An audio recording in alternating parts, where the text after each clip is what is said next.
तो हमारे पास जो चैप्टर चल रहा था रासायनिक बल गतिकी, और रासायनिक बल गतिकी में जो नेक्स्ट जो टॉपिक बनता है वो नेक्स्ट टॉपिक है हमारे पास संघटक सिद्धांत, कोलिजन थ्योरी। ठीक है, तो संघटक सिद्धांत या जो कोलिजन थ्योरी है, ये थ्योरी सबसे पहले अपने बात करें कि ये थ्योरी अपने को दी किसने दी। तो अपने कहते हैं कि ये जो थ्योरी थ्योरी के जो जनक है वो हमारे पास कौन है, मैक्स ट्राउस व विलियम लेविस। ठीक है, तो ये इस थ्योरी के जनक माने जाते हैं जिन्होंने इस थ्योरी को अपने को दिया था। ठीक है, तो सबसे पहले बात, इस थ्योरी के जनक कौन है या इस थ्योरी को खोजकर्ता कौन है, तो हमारे पास मैक्स ट्राउस और विलियम लेविस इस थ्योरी के जनक माने जाते हैं।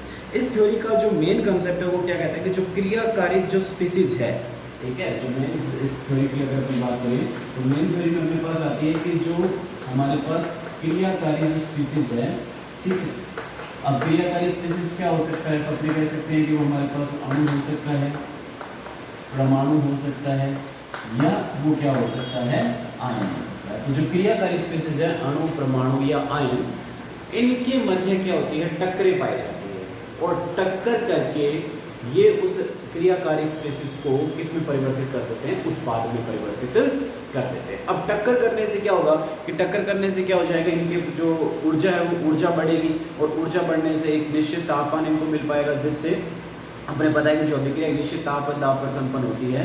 तो सामान्य अणु के पास वो एक तापमान नहीं हो पाता है जो उनको उत्पाद में परिवर्तित कर सके। तो अभिकारक अणु क्या करते हैं, परस्पर, ये जो क्रियाकारी स्पीसीज है वो क्या करते हैं, परस्पर क्या करते हैं, टक्कर करते हैं, और परस्पर टक्कर के द्वारा वो अपने अंदर ऊर्जा के अंदर बढ़ोतरी करते हैं, और ऊर्जा के अंदर बढ़ोतरी करके वो उत्पाद में परिवर्तित हो जाते हैं। ठीक है, अब अपने बात करें कि ये जो सिद्धांत है जो अपने को मैक्स ट्राउस और विलियम लेविस ने जो सिद्धांत दिया था, ये गैसों के अणुगतिक सिद्धांत पर ही आधारित है।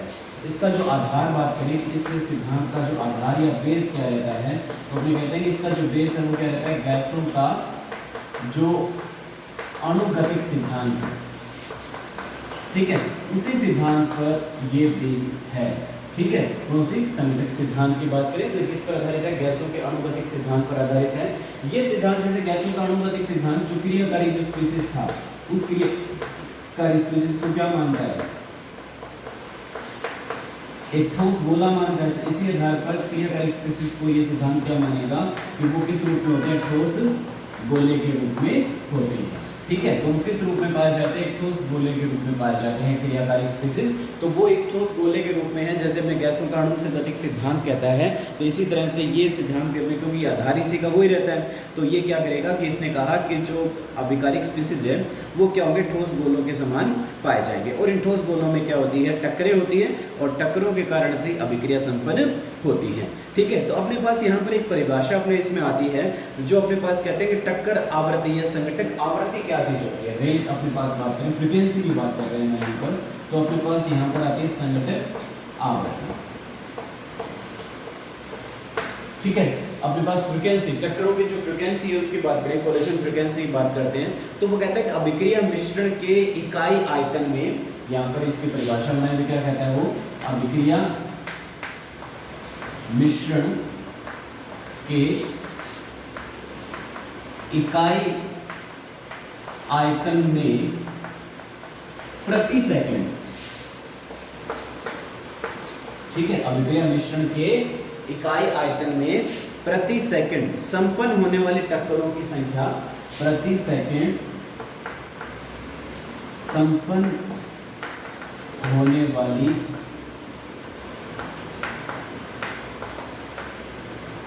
जो टक्करों की संख्या है, उस टक्करों की संख्या को क्या कहा जाता है, संघटक आवृत्ति कहा जाता है, और इसे अपने जड़ से प्रदर्शित किया जाता है। संघटक आवृत्ति जिससे प्रदर्शित किया जाता है, जड़ से प्रदर्शित किया जाता है। ठीक है, कोलिजन फ्रीक्वेंसी मतलब अपने बात करें कि क्या चीज है ये, तो अपने कहें कि अभिक्रिया जो मिश्रण है हमारे पास, उस अभिक्रिया मिश्रण में इकाई आयतन में प्रति सेकंड में संपन्न होने वाली जो टक्करों की संख्या रहती है, उस टक्करों की संख्या को क्या कहा जाता है, अपने संघटक आवृत्ति कहा जाता है। जैसे हमारे पास क्या है कि ये कब हमारे पास अभिक्रिया मिश्रण है, इस अभिक्रिया मिश्रण में ये हमारे पास एक प्रति इकाई आयतन ले लिया, इस प्रति इकाई आयतन में ये अभिकारक कण जो कुल अपने पास ठोस गोलों के रूप में है, तो इनके मध्य 1 सेकंड में, प्रति सेकंड में जो होने वाली जो टक्करों की संख्या है, ये आपस में क्या करेंगे, टकराएंगे इकाई आयतन में। तो ये टकराने वाले अणुओं की जो संख्या है, टक्करों की जो संख्या है, उस टक्करों की संख्या को क्या कहा जाता है, अपने पास संघटक आवृत्ति कहा जाता है। और सामान्य ताप व दाब पर जो ये संघटक आवृत्ति है वो बहुत ज़्यादा क्या होती है,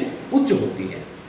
ठीक है, सामान्य ताप व दाब पर जो संघटक आवृत्ति है वो बहुत ज़्यादा उच्च होती है। और यदि ये जो अभिकारक है, जो अभिकारक स्पीसीज है, वो अगर गैसीय अवस्था में है, तो गैसीय अवस्था में होने के कारण से इनकी जो संघटक आवृत्ति है, ठीक है, वो लगभग 10 की पावर 25 से 10 की पावर 28 तक होती है। किसके लिए अपने पास बात करते हैं, गैसीय तंत्र के लिए। ठीक है, अभिकारक स्पीसीज अगर किस रूप में है, अगर वो गैसीय रूप में है, तो इन अवयवी कणों या जो अभिकारिक स्पीसीज है उनके अंदर सामान्य ताप व दाब पर जो टकराने वाले कणों की जो संख्या है, चक्रों की जो संख्या बहुत ज़्यादा उच्च होती है। और कितनी होती है, लगभग 10 की पावर 25 से 10 की पावर 28 तक ये टक्करे रह सकती है। ठीक है, तो इस तरह से अपने कह सकते हैं कि प्रत्येक टक्कर से अगर अभिक्रिया संपन्न होती है, जैसे अपने बात करें कि जितने अणु टकरा रहे हैं, ठीक है, जितनी अपने पास टक्करें हो रही है, उतनी सभी टक्करों से यदि अभिकारक अणु उत्पाद में परिवर्तित होते तो क्या होता कि संपूर्ण जो अभिक्रिया मिश्रण है वो किसका निर्माण कर लेता, उत्पाद का निर्माण कर लेता। लेकिन अपने पता है कि अपने बात जो अपने ग्राफ खींचा था उसके अंदर आया था कि प्रारंभ में जो अभिक्रिया का वेग क्या होता है, ज़्यादा होता है, वो धीरे धीरे क्या होता है, चर घातांक के रूप से क्या रहता है, घटता रहता है। इसका मतलब प्रत्येक टक्कर से अपने पास अभिक्रिया मिश्रण उत्पाद का निर्माण नहीं कर सकता। अर्थात अगर अपने पास 100 टक्करें हो रही है तो 100 के 100 टक्करों से अपने पास 100 उत्पाद अपने पास नहीं बन सकते हैं। तो प्रत्येक टक्कर उत्पाद का निर्माण नहीं कर सकती है। ठीक है, इसका क्या कारण है कि अपने बात करें कि जैसे जैसे अपने पास बात करें कि जो अभिक्रिया की जो वेग है वो चर घातांक के रूप से घट रहा है। अगर प्रत्येक टक्कर से उत्पाद बनता तो संपूर्ण अभिक्रिया मिश्रण किसका निर्माण कर देता, उत्पाद का निर्माण कर देता। ठीक है, अर्थात संपूर्ण अभिक्रिया मिश्रण रासायनिक अभिक्रिया के द्वारा उत्पाद का निर्माण कर लेता, लेकिन ऐसा नहीं हो रहा। तो ऐसा नहीं होने का कारण क्या हुआ कि इसका मतलब जो सभी टक्करें हैं वो उत्पाद का निर्माण नहीं कर सकती है। ठीक है, तो अब सभी टक्करें उत्पाद का निर्माण नहीं कर रही है, तो अपने कह रहे हैं कि यहाँ पर जो वास्तव में जो टक्कर अपने पास जिससे उत्पाद का निर्माण होगा, जिस टक्कर से अपने उत्पाद का निर्माण होगा, उस टक्कर को क्या कहा जाता है, प्रभावी टक्कर अपने कहा जाता है। ठीक है, जिस टक्कर से उत्पाद का निर्माण होता है उस टक्कर को अपने नाम क्या देंगे, यहाँ पर प्रभावी टक्कर उसको कहा जाएगा। तो अपने जो प्रभावी जो संयुक्त है वो क्या चीज़ है, तो अपने कहें कि जिस टक्कर से उत्पाद का निर्माण हो जाता है उस टक्कर को क्या कहा जाता है, प्रभावी टक्कर कहा जाता है। ठीक है, तो अपने कह सकते हैं कि जो संगठन वास्तव में अभिकारकों को उत्पाद में परिवर्तित करने में सक्षम होती है। ठीक है, तो अपने कह सकते हैं कि जो संगठन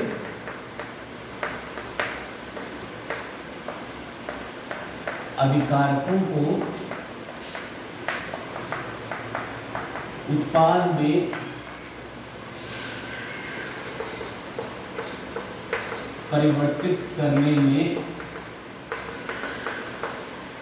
सक्षम होती है उस टक्कर को अपने क्या कहा जाता है, प्रभावी टक्कर कहा जाता है। ठीक है, अब टक्कर सभी टक्करें प्रभावी क्यों नहीं होती है, इसका कारण क्या है, तो अपने पास यहाँ पर कारण क्या आता है कि सभी टक्कर प्रभावी न होने का कारण ये है कि जो रासायनिक अभिक्रिया है उस रासायनिक अभिक्रिया में दो अवरोध होते हैं।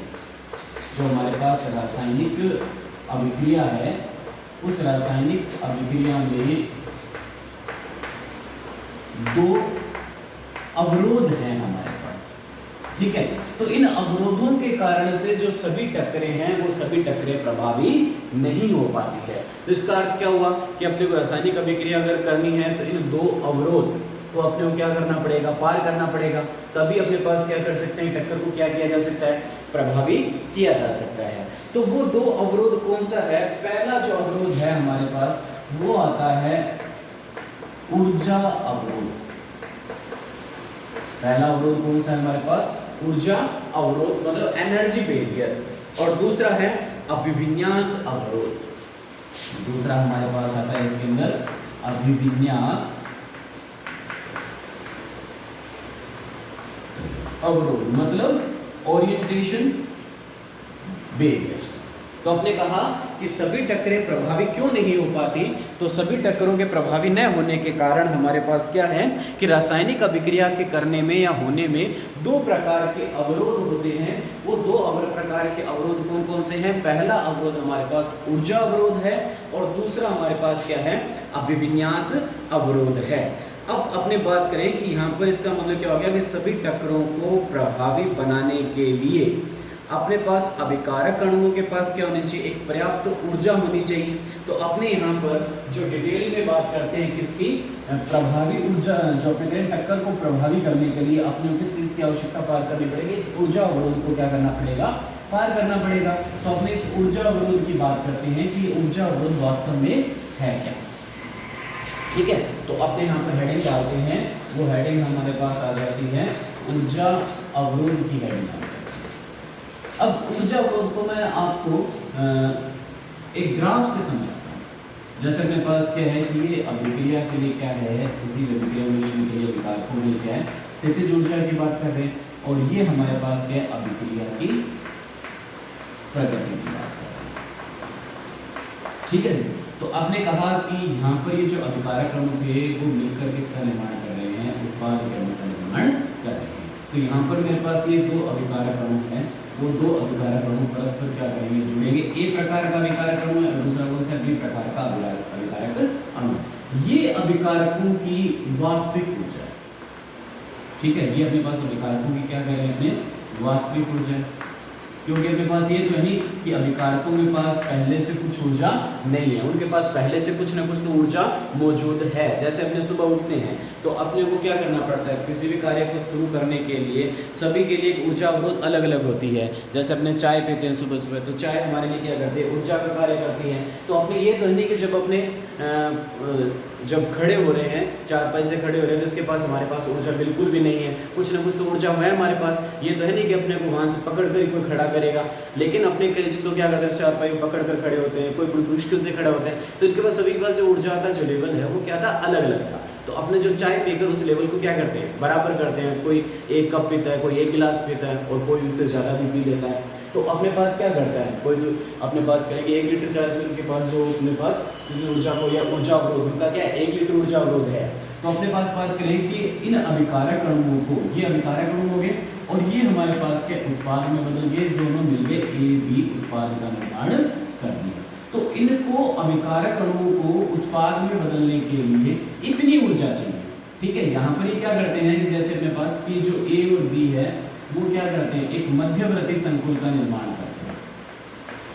मिलकर क्या करेंगे? एक मध्यवर्ती संकुल का निर्माण करते हैं। अब मध्यवर्ती संकुल को थोड़ा सा और डिटेल में समझे तो अपने ऐसे कर सकते हैं कि हमारे पास जो अभिक्रिया है ए बी और सी डी, ये दो अभिकारक आपस में मिले और उन्होंने क्या बनाया? ए डी प्लस क्या बना लिया? सी डी का निर्माण कर लिया। इस तरह समझते हैं। तो ए प्लस बी और सी प्लस डी। तो इसमें क्या हो रहा है कि पहले किसमें मौजूद बंध थे? ए और बी के बीच में बंध मौजूद थे और इसी तरह से किसके बीच में थे? हमारे पास सी और डी के बीच में बंध थे। तो जो अभिक्रिया होगी तो अभिक्रिया में क्या होता है कि पहले ये पुराने बंध टूटते हैं, मतलब ए और बी के बीच का बंध टूटेगा और सी और डी के बीच का बंध भी क्या होगा?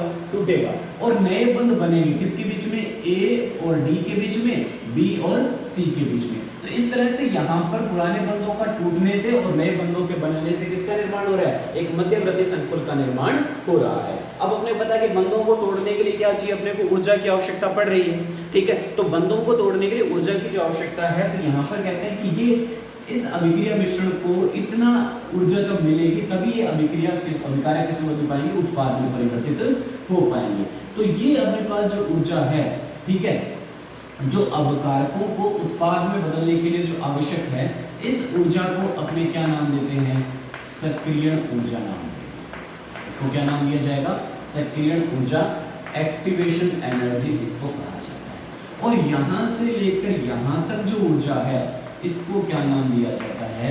देहली ऊर्जा कहा जाता है। थ्रीशोल्ड एनर्जी इसको नाम दिया जाता है। ठीक है, तो देहली ऊर्जा। तो आपने कहा कि अभिकारक अणुओं को उत्पाद में बदलने के लिए अपने को क्या चाहिए? सक्रियण ऊर्जा की आवश्यकता पड़ रही है। और ये जो सक्रियण ऊर्जा है अपने को किससे मिलेगी? इन अभिकारक अणुओं के मध्य परस्पर टक्करों के कारण से अपने को मिलेगी। तो अपने कहें कि जैसे अभिकारक ऊर्जा मैंने एक को कहा ये ऊर्जा अवरोध है और किसी अभिक्रिया के लिए ऊर्जा अवरोध ये है, तो अपने पास अगर अपनी बात करें अगर ऊर्जा उपरोध इतना हो जाए, पहले की तुलना में अगर इतना कम हो जाए, तो इसका मतलब अभिकारक अणु ज्यादा उत्पाद में परिवर्तित होंगे, अर्थात टक्करें ज्यादा क्या हो जाएगी हमारे पास परिभावी हो जाएगी।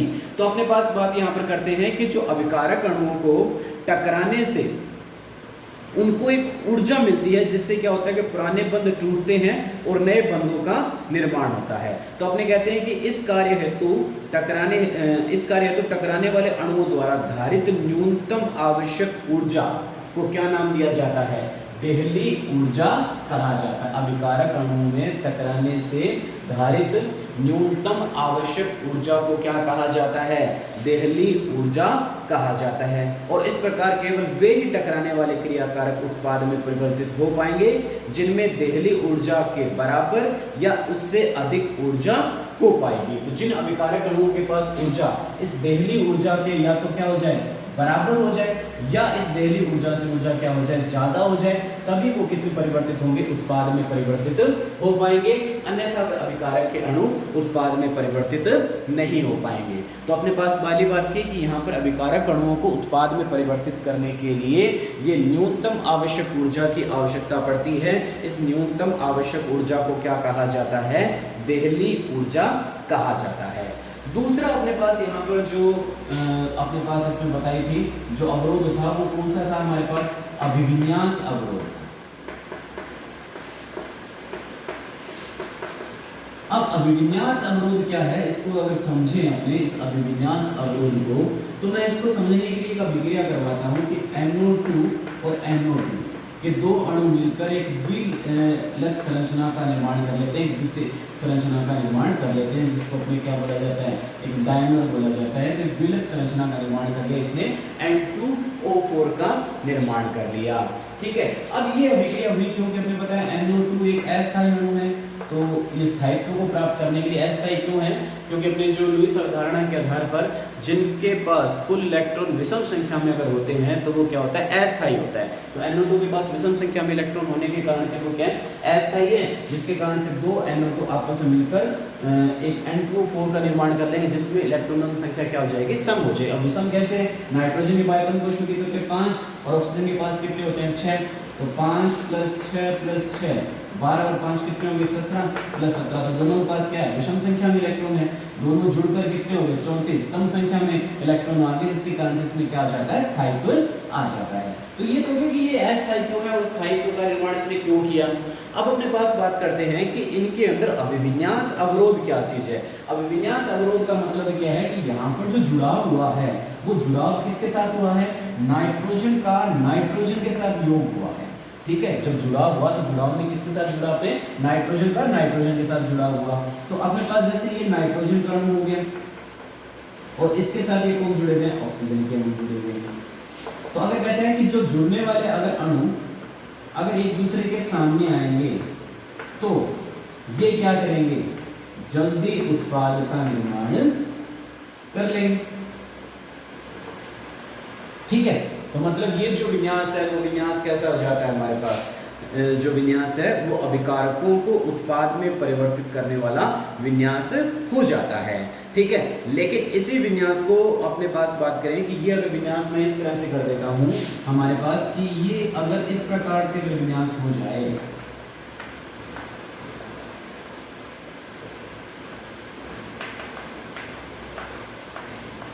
तो ये उत्पाद का निर्माण यहाँ पर नहीं कर पाएगा। तो इस तरह से अगर इन अभिकारकों के मध्य अगर टक्कर हो रही है तो वो टक्कर हमारे पास प्रभावी टक्कर नहीं होगी।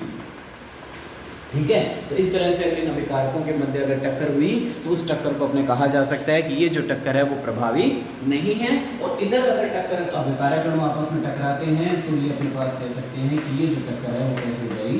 प्रभावी टक्कर हमारे पास हो जाती है। तो प्रभावी टक्कर के लिए अभिकारकों का जो विन्यास है वो अभिकारकों का विन्यास भी क्या होना चाहिए? सही रूप से होना चाहिए। अगर विन्यास सही नहीं है, सही दिशा में नहीं है, सही दिशा में अभिविन्यासित नहीं है तो अभिकारक अणु उत्पाद में रूपांतरित नहीं हो सकते। तो इसका मतलब हमारे पास जो अभिकारक अणुओं को सही दिशा में टकराने के लिए अगर उनके पास देहली ऊर्जा पर्याप्त नहीं है, अभिविन्यास प्राप्त नहीं है, तो वो उत्पाद में परिवर्तित यहाँ पर नहीं हो सकते। तो अपने कह सकते हैं कि सामान्य दशाओं में प्रभावी टक्कर का अंश अधिकांश अभिक्रियाओं में 0 से कितना होता है, 1 तक होता है। तो अपने कह सकते हैं कि अतः जो अभिक्रिया की जो दर है वो अभिक्रिया की दर निम्न 2 कारकों के ऊपर निर्भर करेगी। तो वो 2 कारक कौन से हैं, उनकी अगर अपने बात करें तो अपने कहा कि जो अभिक्रिया की जो दर है वो निम्न 2 कारकों पर निर्भर कर रही है। पहला कारक कौन सा है हमारे पास, संघटक आवृत्ति जड़, जिसको परिभाषित कर चुके हैं अपने, और दूसरा है प्रभावी संघटकों के अंश।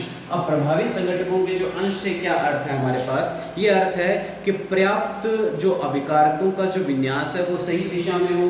2 चीजें हो जाती है, सही दिशा में अभिविन्यासित अभिकारक, ठीक है, और दूसरा आ जाता है न्यूनतम ऊर्जा, जिसको क्या बोला गया था, देहली ऊर्जा। ये 2 अवरोध थे अपने पास। तो ये दोनों जिसके पास अगर होंगे तो वो जो टक्कर है वो प्रभावी टक्करों का क्या हो जाए, अंश। मतलब जितनी टक्करें हो रही है उनमें से प्रभावी टक्कर क्या है वो उसका अंश हो जाता है हमारे पास। आपने ले सकते हैं इसको NE बटे में NT, ठीक है, टोटल टक्कर और जिनमें से प्रभावी टक्कर क्या है, ठीक है। तो आपने कहा कि ये जो मान है वो कितना होता है, 0 से 1 के क्या होता है, बीच में होता है, ठीक है। प्रभावी टक्करों का जो अंश है वो किसके बीच में होता है, 0 से 1 के बीच में होता है। इन दोनों कारकों के क्या होती है, समानुपाती होती है। तो जो अभिक्रिया वेग है वो dx बटे dt बराबर क्या हो गया, f गुणा जड़ के क्या हो गया हमारे पास बराबर हो गया। तो ये हमारे पास क्या हो गया, टक्कर सिद्धांत या संघटक सिद्धांत की बात की। अब अपने दूसरा इसमें कारक लेते हैं, वो अपने पास जो टॉपिक बनता है अभिक्रिया वेग के तापमान पर निर्भरता। नेक्स्ट टॉपिक हमारे पास है अभिक्रिया वेग के तापमान पर निर्भरता। कि जो अभिक्रिया वेग है वो अभिक्रिया वेग तापमान पर किस प्रकार से प्रभावित करता है। तो सामान्यतः ये देखा जाता है कोई भी रासायनिक अभिक्रिया हो, भले ही वो ऊष्माक्षेपी प्रकार की हो या वह ऊष्मा शोषी प्रकार की अभिक्रिया हो, उस अभिक्रिया में तापमान को बढ़ाने से जो अभिक्रिया का वेग है वो अभिक्रिया का वेग क्या होता है, बढ़ता है। या अगर तापमान को कम करते हैं तो अभिक्रिया का वेग क्या हो जाता है, घट जाता है। तो इस प्रकार से अपने कह सकते हैं कि तापमान को बढ़ाने से जो अभिक्रिया वेग में आपके पास वृद्धि देखी जाएगी। और सामान्यतः ये देखा जाता है कि तापमान को 10 डिग्री सेल्सियस बढ़ाने पर जो अभिक्रिया वेग है वो 2 से 3 गुना तक उसमें वृद्धि देखने को अपने को मिलती है। और इस चीज को अपने क्या कहा जाता है, ताप गुणांक कहा जाता है। इस चीज को क्या कहा जाता है, ताप गुणांक कहा जाता है। ताप गुणांक क्या है, तो आपने कहा कि यदि सामान्य अभिक्रिया में तापमान को उस मूल तापमान से 10 डिग्री सेल्सियस अगर बढ़ा दिया जाए, जिस तापमान पर अभिक्रिया पहले हो रही थी उस तापमान से कितना कर दिया जाए, 10 डिग्री सेल्सियस बढ़ा दिया जाए। अब पहले हो रही सी मतलब क्या है, जैसे मैं अगर अपने बात करता हूँ कि जो N2O5 का जो अपघटन है वो N2O5 का अपघटन 273 डिग्री सेल्सियस पर सामान्यतः शुरू हो जाता है, ठीक है। तो N2O5 का जो अपघटन है, N2O5 का अपघटन वो कितने तापमान पर हो जाता है, 273 अपने पास जो डिग्री सेल्सियस तापमान पर, जो केल्विन तापमान पर इसका जो अपघटन है वो क्या हो जाता है, शुरू हो जाता है, ठीक है। तो आपने कहा कि इस तापमान को मैं अगर वृद्धि कर देता हूँ, लगभग अपने में कहता हूँ इस तापमान को अगर मैंने 25 डिग्री सेल्सियस बढ़ा दिया, ठीक है, 273 केल्विन पर इसका सामान्यतः अपघटन हो जाता है, ठीक है। लेकिन मैंने इस तापमान को कितना बढ़ा दिया, 25 डिग्री सेल्सियस बढ़ा दिया, मतलब 298 केल्विन तापमान कर दिया। तो इसका जो अभिक्रिया वेग है वो लगभग कितना बढ़ जाता है, 45 गुना। पहले जितनी अपघटित हो रही थी उससे 45 गुना ज्यादा ये क्या हो जाता है, अपघटित होना शुरू हो जाता है। तो आपने कहा कि 10 डिग्री सेल्सियस बढ़ाने पर जो अभिक्रिया वेग है 2 से 3 गुना बढ़ता है। तो मैंने यहाँ पर कितना बढ़ाया, 25 डिग्री सेल्सियस तापमान को बढ़ा दिया, तो जो वेग है वो कितना बढ़ गया, उसका 45 गुना बढ़ गया। तो उस अभिक्रिया के वेग में क्या हो जाती है, वृद्धि देखने को अपने को मिलती है। तो इस चीज को क्या कहा जाता है, ताप गुणांक कहा जाता है। तो ताप गुणांक अपने पास आ गया।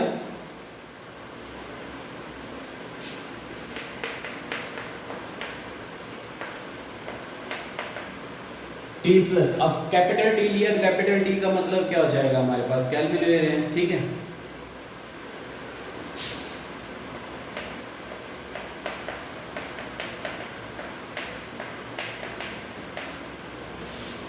ठीक है, T प्लस 10 डिग्री सेल्सियस, और इसी तरह से अपने एक बार लगा दिए दोबारा, T प्लस 10 डिग्री सेल्सियस पर वेग नियतांक, और इसी तरह से अपने कह सकते हैं T डिग्री सेल्सियस पर वेग नियतांक। इन दोनों का जो अनुपात है वो अनुपात क्या कहलाता है, ताप गुणांक कहलाता है। और ये कितना गुना बढ़ जाता है, 2 से 3 गुना तक क्या देखने को मिलती है, तो इसमें वृद्धि देखने को मिलती है।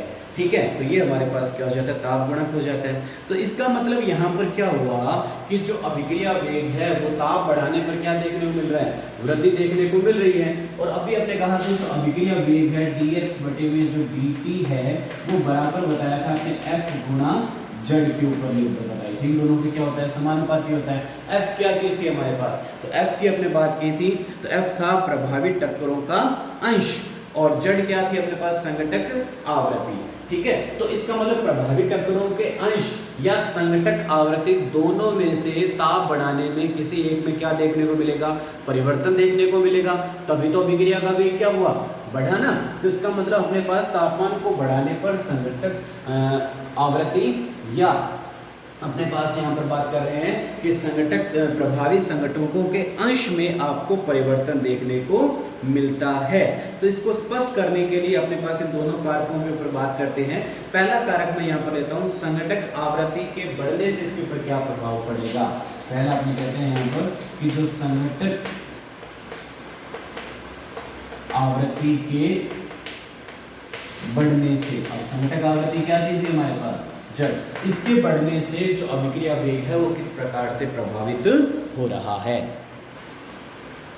तो अपने कह रहे हैं कि संघटक आवृत्ति के बढ़ने से क्या होगा, तो अपने कहते हैं कि सामान्यतः जब तापमान को बढ़ाया जाता है, तापमान को बढ़ाने से अणुओं की जो औसत गतिज ऊर्जा है, उस औसत गतिज ऊर्जा में आपको क्या देखने को मिलती है, वृद्धि देखने को मिलती है। जैसे अपने तापमान को बढ़ाया, तो तापमान बढ़ाने से जो अणुओं की जो औसत गतिज ऊर्जा थी, उस औसत गतिज ऊर्जा में आपको क्या देखने को मिलेगी, वृद्धि देखने को मिलेगी। जिससे क्या होगा, प्रति इकाई आयतन में प्रति सेकंड टकराने वाले जो टक्करों की संख्या है, उस टक्करों की संख्या में भी क्या हो जाएगी, वृद्धि हो जाएगी। अर्थात संघटक आवृत्ति में क्या देखने को मिलेगी, आपको वृद्धि देखने को मिलेगी। ठीक है, सामान्यतः अपने कहा जाता है कि जो अणुओं की जो औसत गतिज ऊर्जा है वो परम ताप की क्या होती है, समानुपाती होती है। हम ये कह सकते हैं कि जो अणुओं की औसत गतिज ऊर्जा वो अपने कहा कि परम ताप T की क्या होती है, समानुपाती होती है। ठीक है, तो परम ताप की क्या होती है, वो समानुपाती अपने को देखने को मिलती है। और एक प्रेक्षण यहाँ पर किया गया, उसके आधार पर क्या होता है कि 300 से 310 केल्विन, 300 से तापमान कितना कर दिया जाए, 310 केल्विन तापमान बढ़ाने पर गतिज ऊर्जा में लगभग 3% वृद्धि देखने को मिलती है। अगर तापमान को कितना कर दिया जाए, 300 से कितना कर दूं, 310 केल्विन कर दूं, तो हमारे पास जो गतिज ऊर्जा है उस गतिज ऊर्जा में आपको कितनी वृद्धि देखने को मिलेगी, गतिज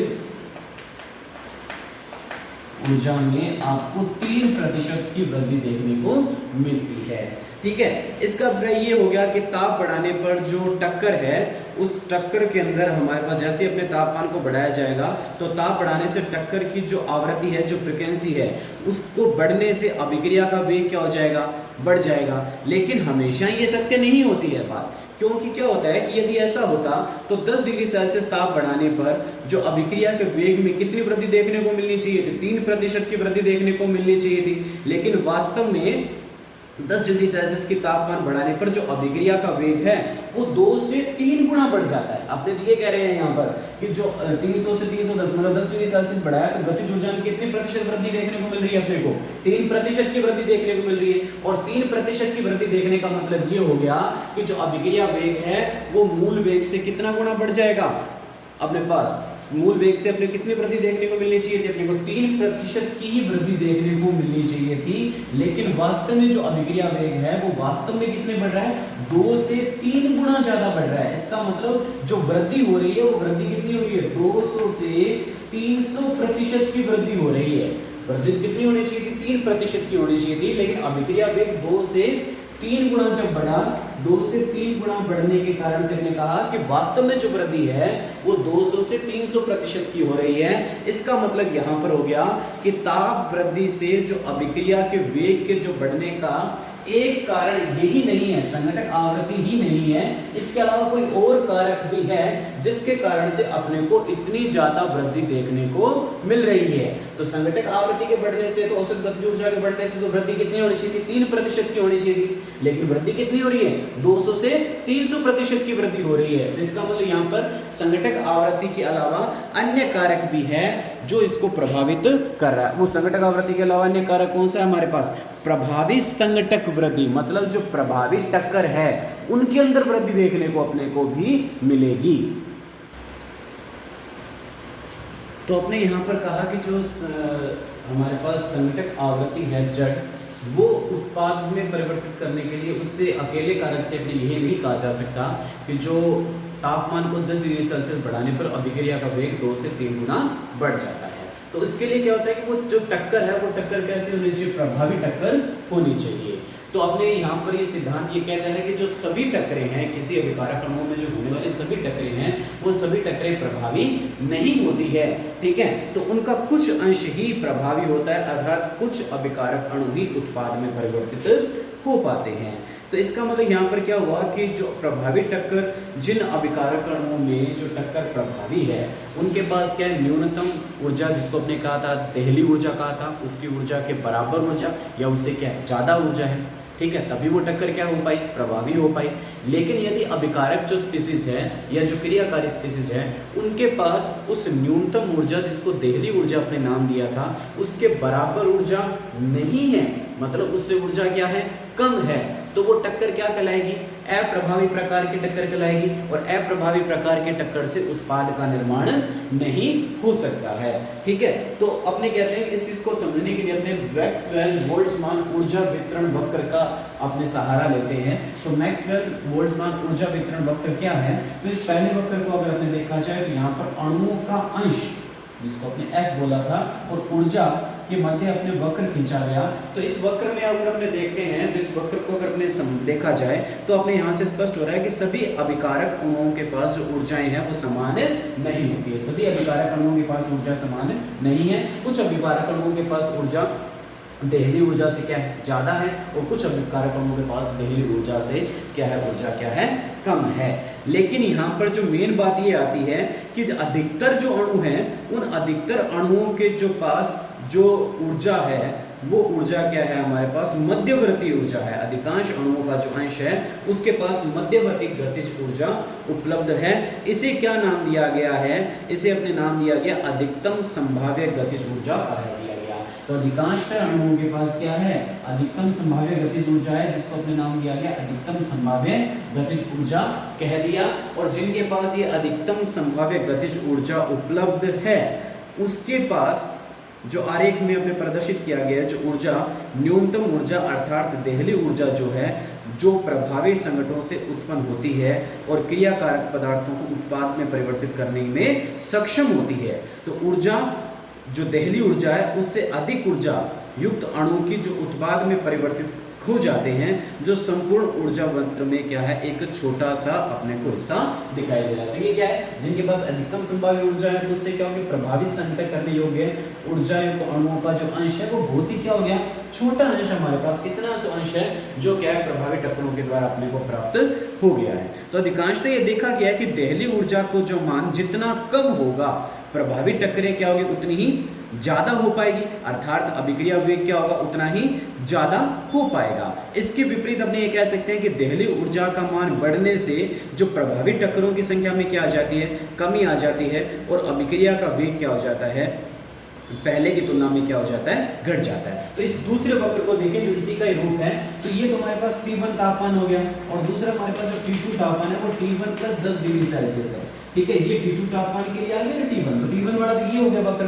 तो आपने कहा कि मैंने अगर तापमान को 10 डिग्री सेल्सियस बढ़ा दिया गया तो 10 डिग्री सेल्सियस बढ़ाने पर जो अधिकतम संभाव्य गतिज ऊर्जा वाला जो आरेख है, आपने कहा कि जो दहली ऊर्जा, उस दहली ऊर्जा के मान में क्या आ गई, कमी आ गई। पहले दहली ऊर्जा क्या थी, ज्यादा थी, अब दहली ऊर्जा क्या होगी, पहले की तुलना में क्या होगी, कम होगी। और आपने कहा कि दहली ऊर्जा के बढ़ने से आपने देख सकते हैं कि जो प्रभावी संघटक है, जो युक्त अणुओं का जो अंश था पहले इतना था, अब उसकी तुलना में क्या हो गया, लगभग 2 गुना हो गया, 2 से 3 गुना हो गया। तो मैंने कहा तापमान के बढ़ने से दहली ऊर्जा के मान में क्या ही कमी आई, और दहली ऊर्जा के मान में कम आने से जो संभाव्य गतिज ऊर्जा है, जो प्रभावी टक्कर करने वाले योग्य जो ऊर्जा युक्त अणुओं का जो अंश था, उस अंश में पहले की तुलना में क्या होगी, हमारे पास ज्यादा वृद्धि देखने को मिली। तो ये जो वक्र है वो पहले क्या हो रहा था, ऊपर की तरफ उठ रहा था, लेकिन जैसे ही हमने कहा तापमान को बढ़ा दिया गया, T1 से कितना कर दिया, T2 कर दिया गया, तो जो वक्र है वो दाईं ओर खिसकना शुरू हो गया। अर्थात वो पहले इस तरह से था, लेकिन अब वो चपटा होना शुरू हो गया। पहले इस रूप में था, अब वो इस तरह से होना शुरू हो गया। तो पहले इस रूप में था, अब इसको इस तरह से फैला देंगे तो ज्यादा अंश क्या आ जाएगा, गतिज ऊर्जा वाला अणुओं का अपने को देखने को मिलेगा, जिससे जो अपने पास कहते हैं कि जो अभिक्रिया का वेग है वो पहले की तुलना में क्या हो जाता है, 2 से 3 गुना बढ़ जाता है। तो इसका अर्थ हमारे पास क्या है कि ताप बढ़ाने पर अभिक्रिया के जो वेग में जो वृद्धि है, उसका जो मुख्य कारण है, वो मुख्य कारण क्या है, प्रभावित टक्करों की संख्या में वृद्धि है। तो ये हमारे पास मुख्य कारण है। संघटक आवृत्ति में वृद्धि हमारे पास मुख्य कारण नहीं होगा, प्रभावित टक्करों की संख्या में वृद्धि से ही अगर एग्जाम में पूछा जाए ताप बढ़ाने से अभिक्रिया का वेग क्यों बढ़ा, तो अपने कहेंगे प्रभावित टक्करों की संख्या बढ़ने से अभिक्रिया का वेग बढ़ रहा है। आपने ये नहीं कहेंगे संघटक आवृत्ति के बढ़ने से अभिक्रिया वेग बढ़ेगा, तो प्रभावित टक्करों के बढ़ने से जो अभिक्रिया का वेग में वृद्धि देखने को अपने को मिलती है। तो इन दोनों वक्रों से इस चीज को अपने स्पष्ट किया जा सकता है। इन वक्रों को मैक्सवेल बोल्ट्जमान ऊर्जा वितरण वक्र कहा जाता है, जो एग्जाम में पूछे गए हैं।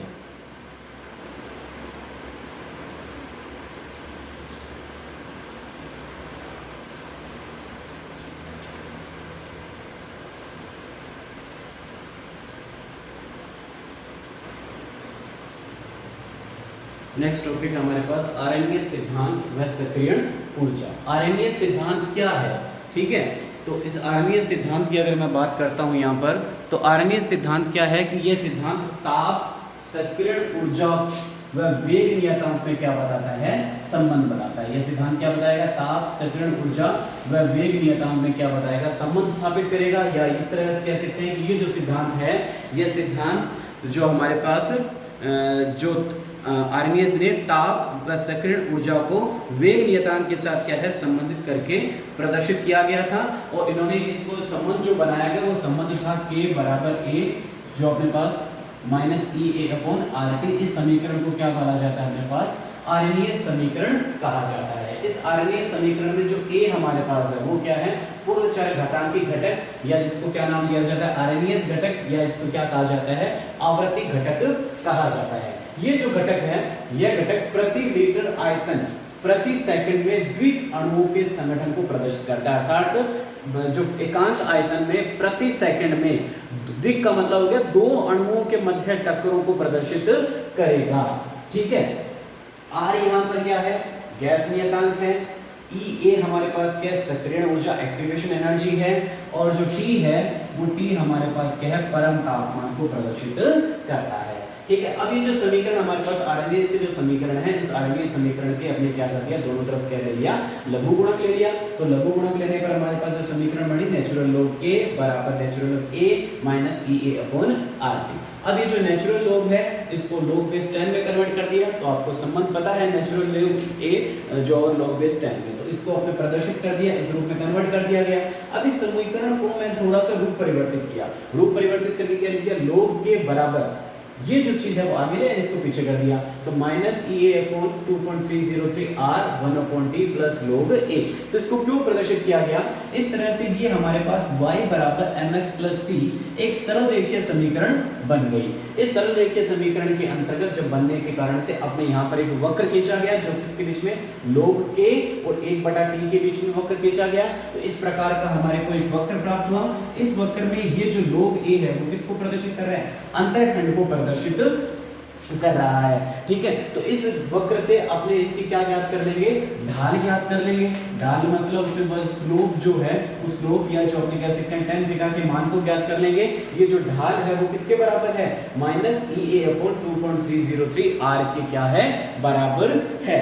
तो इस वक्र से हमारे पास स्पष्ट है कि अपने यहाँ पर ये कहा जा सकता है इस वक्र को प्रदर्शित करने से, तो अपने पास कि सामान्यतः अपने जो इस वक्र से हमारे पास जो रिजल्ट सामने आया वो रिजल्ट ये आ रहा है कि सक्रिय ऊर्जा के मान के बढ़ने से जो अभिक्रिया का वेग क्या होता है, घटता है। अगर सक्रिय ऊर्जा का मान बढ़ेगा तो अभिक्रिया का वेग क्या होगा, घटेगा। ठीक है, और इस वक्र से अपने यहाँ पर देखा जा सकता है, और इसी वक्र से अपने सक्रिय ऊर्जा के मान को ज्ञात किया जा सकता है। तो सक्रिय ऊर्जा कैसे ज्ञात करेंगे, सक्रिय ऊर्जा बराबर -2.303 r इंटू ढाल। इस सूत्र के द्वारा अपने सक्रिय ऊर्जा के मान को ज्ञात कर लिया जाता है। ठीक है, तो अपने पास जो आर्मीनियस का सिद्धांत है वो क्या बता रहा है, ताप, सक्रिय ऊर्जा और वेग नियतांक में क्या ज्ञात कर रहा है, संबंध को स्थापित करने की कोशिश कर रहा है। ठीक है,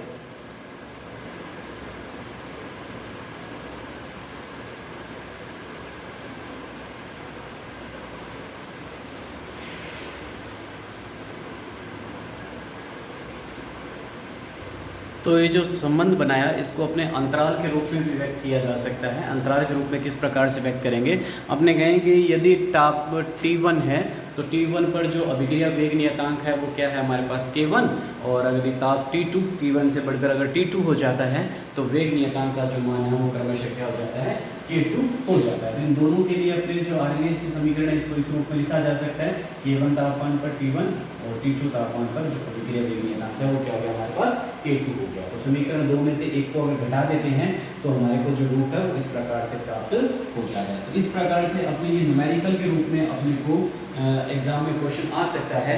किस प्रकार से कई अपने को यहाँ पर न्यूमेरिकल फॉर्म में भी अपने को क्वेश्चन दिए गए हैं, तो उन क्वेश्चन को भी अपने यहाँ पर सॉल्व किया जा सकता है।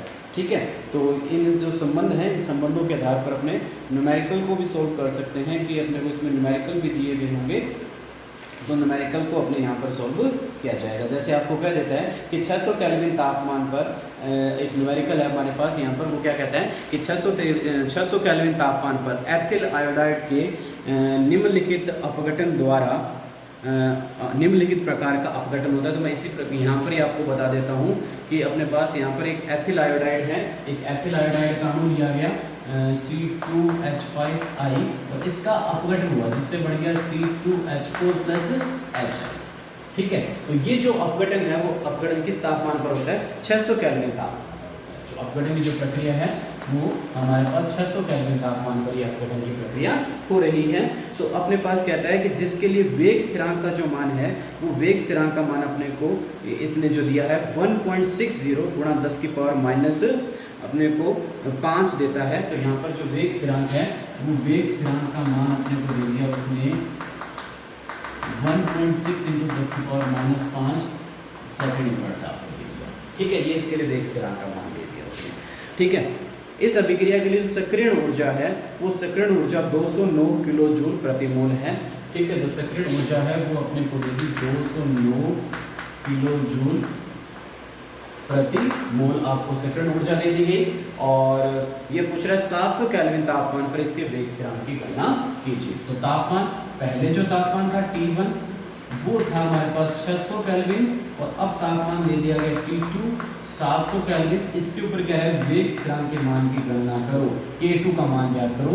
पहले जो वेग स्थिरांक दे रहा था अर्थात वो अपने को वेग स्थिरांक दे रहा था अपने को 1.60 के जो दिया था उसने K1 का मान दिया था। तो अब देखते हैं इस संबंध में, देख सकते हो आप यहाँ पर इस संबंध के अंदर अपने को K1 का मान दे रखा है, सक्रिय ऊर्जा का मान दे रखा है, R का मान कांस्टेंट होता है। R का मान हमारे पास पहले से क्या होता है, ज्ञात होता है, जो कितना होता है 8.314 जूल प्रति मोल होता है। R का मान कितना होता है हमारे पास, R होता है 8.314 जूल प्रति मोल। ये R का मान पहले से हमारे पास क्या होता है, कांस्टेंट मान होता है, जिसको अपने को निकालने की आवश्यकता नहीं होती है। तो T1 दे रखा है, T2 दे रखा है, R आपके पास कांस्टेंट है, K1 दे रखा है। आपको ज्ञात क्या करना है, इस समीकरण के द्वारा K2 के मान को ज्ञात करना है। तो इस तरह से आपको न्यूमेरिकल के फॉर्म में भी ये दे सकता है, या अपने को ये संबंध ज्ञात करने के लिए भी अपने को यहाँ पर दे सकता है। ठीक है, समझ में आया आपको यहाँ पर। तो अंतराल समीकरण के द्वारा अपने यहाँ पर इसके संबंध के द्वारा अपने इसके मान को क्या किया जा सकता है, आसानी से ज्ञात किया जा सकता है।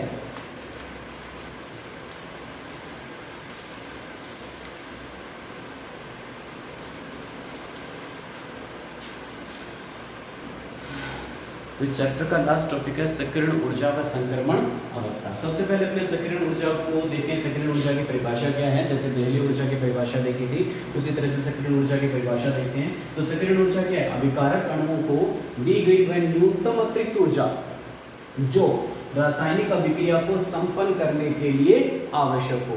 तो एक न्यूनतम अतिरिक्त ऊर्जा जो अभिकारक अणुओं को या रासायनिक अभिक्रिया करने के लिए आवश्यक होती है, उसे क्या कहा जाता है? सक्रियण ऊर्जा कहा जाता है। तो अपने इसको इस रूप में भी कहा जा सकता है कि जो सक्रियण ऊर्जा है वो देहली ऊर्जा और अभिकारकों की औसत गतिज ऊर्जा का जो अंतर है उसे क्या कहा जाता है? सक्रियण ऊर्जा कहा जाता है। तो हमने कहा था कि यहाँ से लेकर यहाँ तक जो ऊर्जा है, इस ऊर्जा को तो अपने क्या नाम देते हैं?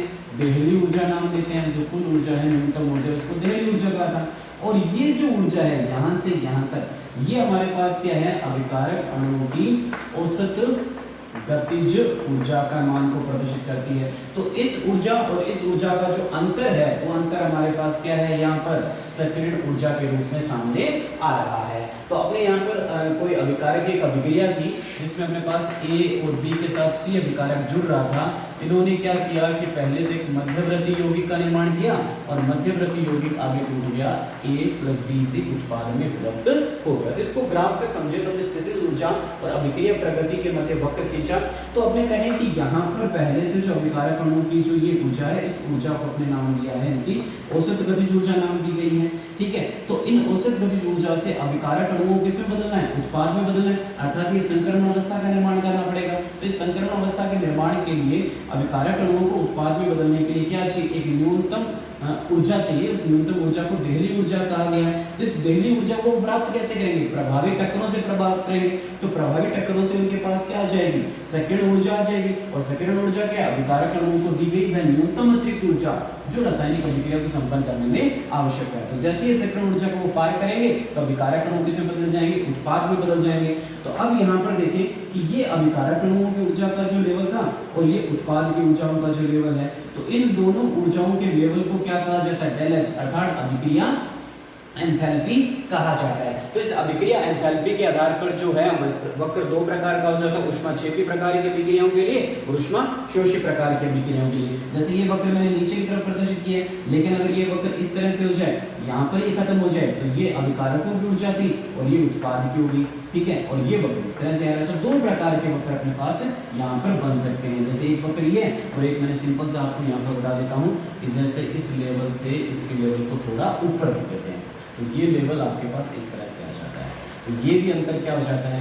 डेल H प्रकार का अंतर आ जाता है। दो प्रकार का अंतर है। जैसे इसको पहले को अपने E1 नाम दे दें, दूसरे को E2 नाम दे दें, तो हमारे पास डेल H क्या हो जाता है? E2 - E1 के रूप में अपने इसको लिख सकते हैं। ठीक है, इसीलिए यहाँ पर भी आ सकता है डेल H बराबर E2 - E1 के रूप में यहाँ पर इसको लिखा जा सकता है। तो इससे स्पष्ट क्या हो रही है हमारे पास चीज कि जो अभिक्रिया वेग है वो सक्रियण ऊर्जा के क्या होता है? व्युत्क्रमानुपाती होता है, अर्थात सक्रियण ऊर्जा के मान बढ़ने से अभिक्रिया वेग क्या होता है? हमारे पास घटता है।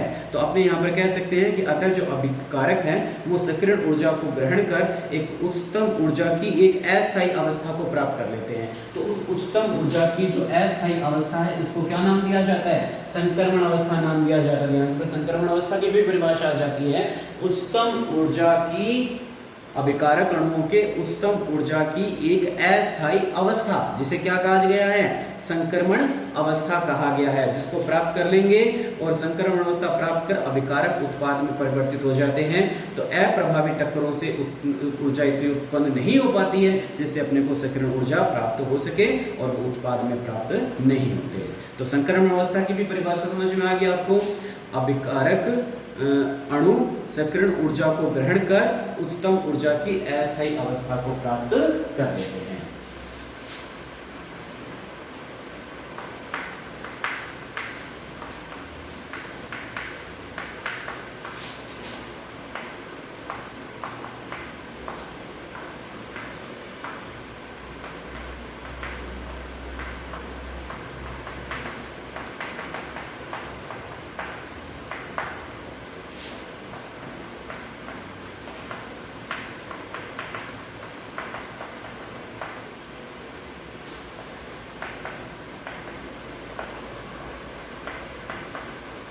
ठीक है। तो विकारक अणु संक्रमण ऊर्जा को ग्रहण कर उच्चतम ऊर्जा की एक अस्थायी अवस्था को ग्रहण करते हैं, जिसे क्या कहा जाता है, संक्रमण अवस्था कहा जाता है।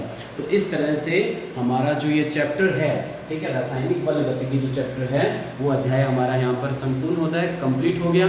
इसके साथ आपको इस चैप्टर में कोई प्रॉब्लम आ रही है तो वो प्रॉब्लम को आप मेरे को भेज सकते हैं। और नोट्स में किसी प्रकार की कोई लिखित कोई समस्या है तो किसी बच्चे ने उसको नोट किया गया है, उसी की आपको PDF मैंने दी है, तो उसको आप जैसे यहाँ पर मैं बोर्ड पर करवा रहा हूँ उसके आधार पर उसमें आप संशोधन कर सकते हैं, या आप अपने बुक के आधार पर उसमें क्या किया जा सकता है, संशोधन किया जा सकता है।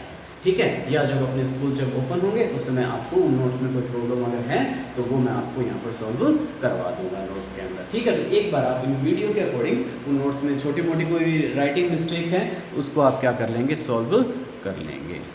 ठीक है, तो उस राइटिंग मिस्टेक को आप नोट्स के आधार पर सॉल्व कर लेंगे, क्योंकि मैं नोट्स के अंदर वो सभी चीज़ों का जिक्र किया है जो आपके यहाँ पर वीडियो में मैं आपको बता रहा हूँ। ठीक है।